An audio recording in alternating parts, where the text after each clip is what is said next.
আসসালামু আলাইকুম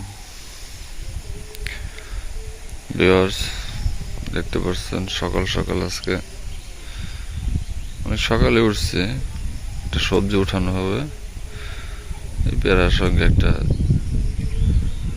চালি কুমড়া গাছে চারা হয়েছিল, এখান থেকে কিছু চালি কুমড়া ধরছে। তো সকাল সকাল সবজিটা উঠায় নিয়ে আসবো। দেখতে পাচ্ছেন এই আমার বটবটি গাছের চাষ করছে। এবারে গাছগুলো তেমন সুবিধা হয় নাই, বৃষ্টির কারণে গাছগুলো নষ্টর দিকে।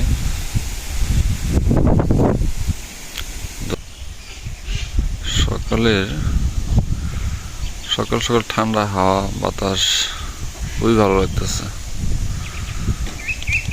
তা আপনাদের সঙ্গে একটু শেয়ার করতে চাই।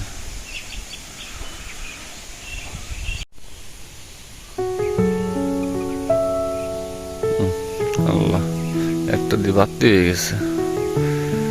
ও আরেকটা ঠিক আছে না?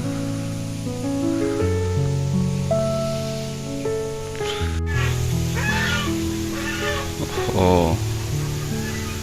এগুলো কি ভোমরা পোকা আক্রমণ করছে না? আসলে নিজস্ব ভাবে তৈরি সবজি, তো কোনো রাসায়নিক কোনো কীটনাশক ব্যবহার করা হয় না, তেমন কিছু হয় নাই। এটা সাধারণত হ্যাঁ ভালো হয়ে আছে, তো ফোটা করছিল ওইভাবে করতে পারে নাই। খুবই সুন্দর আছে, একদম ফ্রেশ। শুধু একটা গাছই হয়েছিল, সেটা বেড়ার সঙ্গে উঠাই দিছি। এটা এমনিতে হয়ে গেছিল, এই তো দেখতে পাচ্ছেন আপনারা। গাছটা শুধু বেড়ার সঙ্গে উঠাই দিছি, তাই আলহামদুলিল্লাহ অনেকগুলো সবজি খাইতে পারছি। আসসালামু আলাইকুম, সবাইকে ধন্যবাদ।